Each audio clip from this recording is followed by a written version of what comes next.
नमस्कार, बहुत बहुत स्वागत है आप सभी दर्शकों का।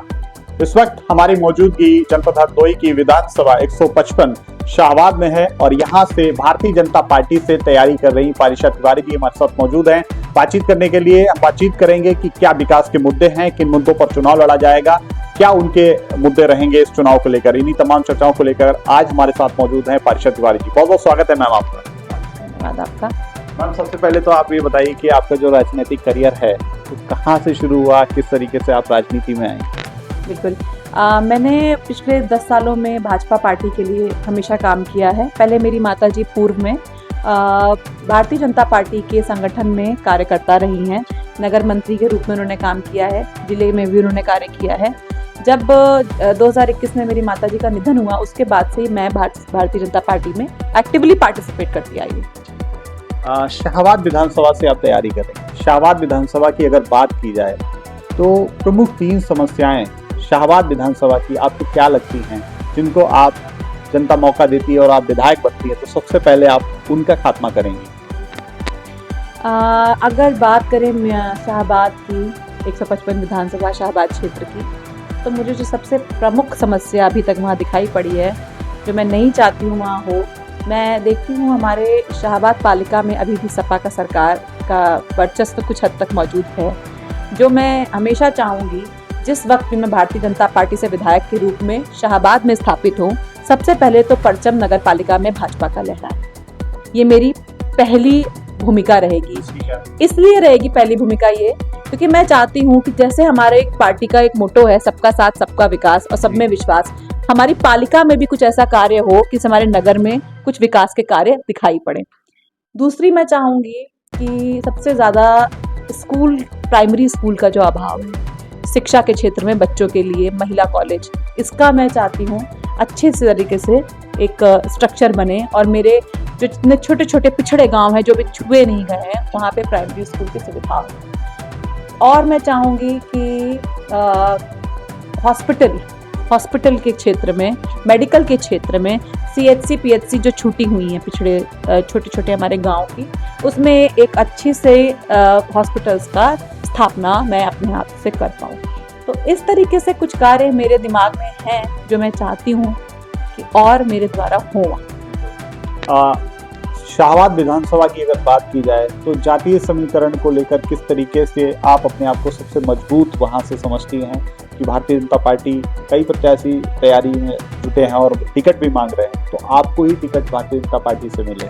देखिए, जातीय समीकरण की आप बात करेंगे तो सबसे पहले मैं आपको बता दूं, मैं भारतीय जनता पार्टी की सेवक हूं, भारतीय जनता पार्टी की कार्यकर्ता हूं और हमारी विचारधारा जरा सी भी इस तरीके की नहीं है कि किसी पर्टिकुलर जात को लेकर हम चलें। हमारा सबका साथ सबका विकास का, सबका विश्वास का एक मोटो लाइन बनी हुई है और मैं अभी तक, भगवान की कृपा है, मुझे ऐसा आशीर्वाद प्राप्त हुआ है कि जनता जनार्दन ने, मेरी शाहबाद की जनता ने, हर वर्ग की, हर जाति की जनता ने मुझे बहुत प्रेम दिया है। तो मैं अब ऐसा चाहती हूँ कि जो मेरे शाहबाद क्षेत्र की जनता है, मैं उसके बीच में रह के कार्य कर सकूँ। अखिलेश यादव जी पीडीए का नारा देकर चल रहे हैं, 2024 में भी पीडीए का नारा दिया, तो 2027 में इस पीडीए को किस तरीके से शाहबाद विधानसभा में आप चैलेंज करेंगे? बड़ा अच्छा प्रश्न है। उन्होंने नारा ही दिया है, सिर्फ पीडीए पे काम हमारे आदरणीय मोदी जी ने सबसे ज्यादा किया है। आप किसी भी क्षेत्र में बात कर लें, चाहे आप राशन की बात कर लें, चाहे योजनाओं का लाभ ले लें, आप कुछ भी बात कर लें, हमें ऐसा लगता है हर वर्ग और स्पेशली हमारे पीडीए के लिए हमारे मोदी जी ने जो कार्य किया है, सिर्फ नारा देने का नहीं किया है, कार्य करने का कार्य किया है। तो मैं इस बात को सहमत हूँ कि जो भारतीय जनता पार्टी की योजनाओं से अपने आप को संलिप्त पाते हैं, आप डायरेक्ट हमारी जनता से बात करिए इसके लिए। शाहबाद विधानसभा जो है पूरा एक ग्रामीण क्षेत्र से लगा हुआ विधानसभा है और किसानों की जो मतलब समस्याएं होती हैं उनको लेकर क्या एक आपने मतलब सोच रखा है, क्या आपकी सोच है? रजत जी, देखिए, किसानों की समस्याएं सिर्फ शाहबाद क्षेत्र में तक नहीं सीमित हैं। इस वक्त अगर आप अभी बात करेंगे किसी भी किसानी क्षेत्र की, पूरे प्रदेश की किसानों में कुछ साथ अभी है परेशानियां। हमारा जो कंजम्पशन है उतना हमारा प्रोडक्शन नहीं है, या जो हमारे प्रोडक्शन में है वो हमारे कंजम्पशन में नहीं हो पाता है।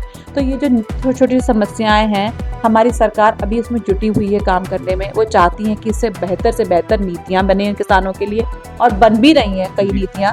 जैसे कुछ आपने सुनी होंगी, कुसुम योजना का निस्तारण किया गया, आपको वाटर पंप अवेलेबल कराया गया, आपको, अब आप पर्टिकुलरली खाद पे डीएपी पे बात करेंगे तो बीच में किसी चीज़ का अभाव होना थोड़े समय के लिए वो कोई योजना को खराब करने का कार्य नहीं।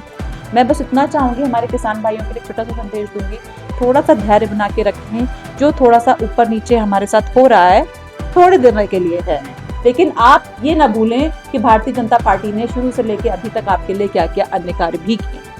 शाहबाद विधानसभा को अगर देखा जाए तो शिक्षा के स्तर में किस तरीके से आप सुधार लाना चाहती हैं, किस तरीके से शिक्षित एक विधानसभा आप बनाना चाहती हैं? बिल्कुल, इसलिए क्योंकि मैं खुद भी एक शिक्षा पर जोर देने वाली महिला हूँ।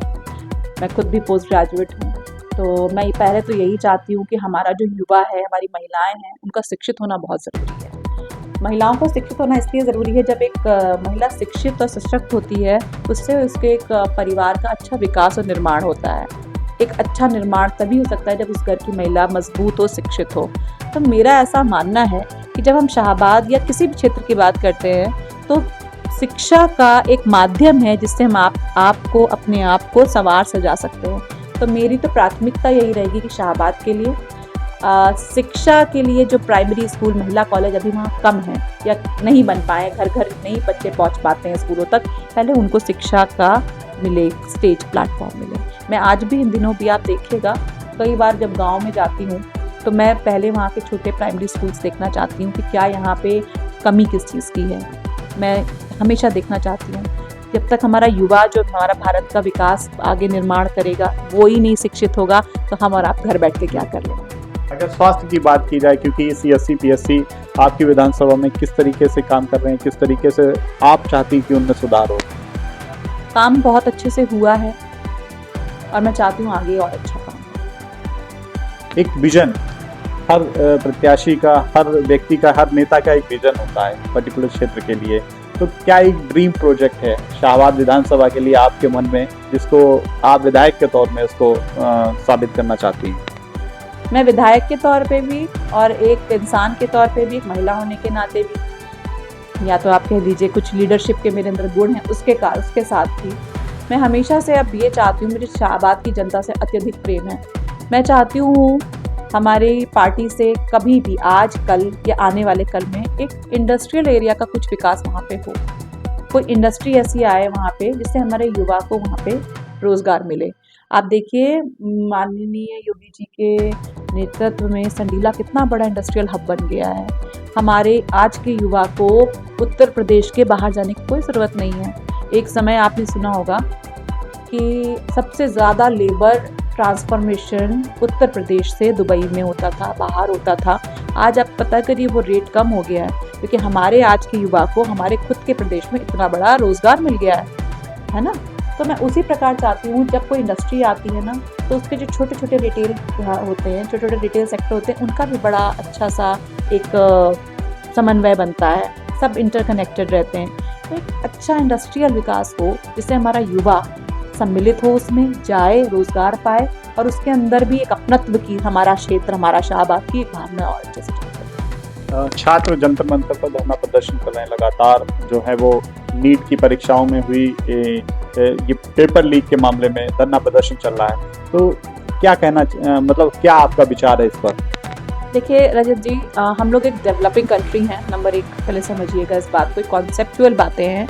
जब हम कोई डेवलपिंग स्टेट होते हैं ना, जब हम डेवलपमेंट के रास्ते पे होते हैं, तो बहुत सी ऐसी चीज़ें होती हैं जो बन रही होती हैं उस वक्त, सिर्फ परीक्षाएं की नहीं। अभी आप देखिए, हम स्वास्थ्य विभाग में भी थोड़ा पीछे हैं, हम अभी एक डेवलपिंग स्टेज में हैं, ठीक है। अर्थव्यवस्था के तौर पे हम आगे बढ़े हैं।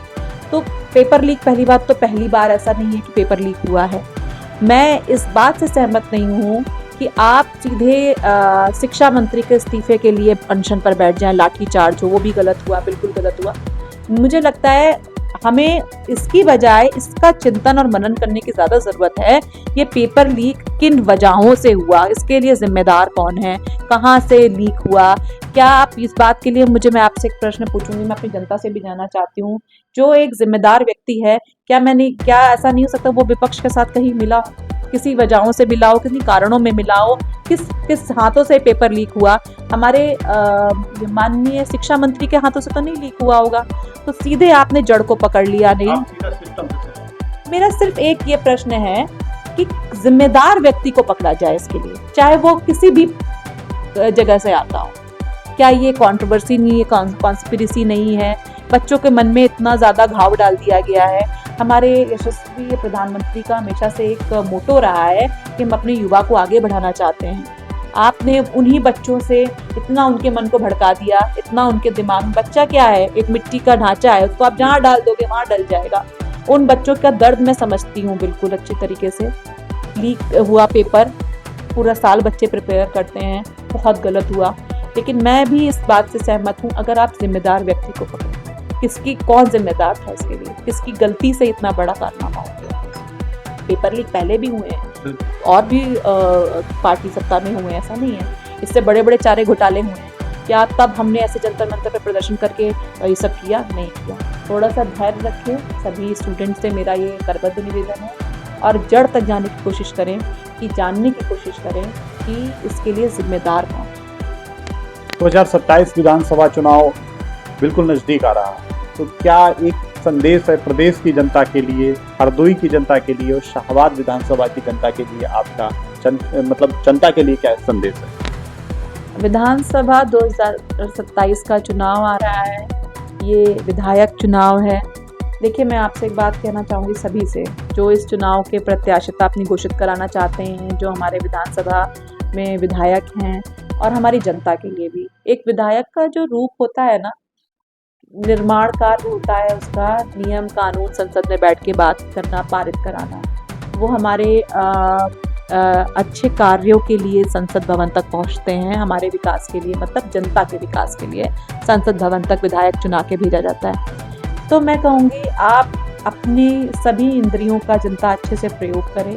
देखिए, जनता के बीच का जो व्यक्ति है, जो उन्हें प्रेम दे रहा है, सम्मान दे रहा है, उनके साथ है, उनकी आवाज़ को सुन सकता है, उनकी बात को सुन सकता है, और आपके लिए आपकी सरकार से क्या ला के आपको उपलब्ध करा सकता है। आप समझ रहे हैं? मेरी जनता भी बात समझ सकती है। उस व्यक्ति को अपने साथ रखें और चुनें और अपना विधायक चुनें। बहुत बहुत धन्यवाद। तो ये थी हमारे साथ शाहबाद विधानसभा से पारिशा तिवारी जी, जिन्होंने अपने विचार हमारे चैनल के माध्यम से आप तक पहुंचाए।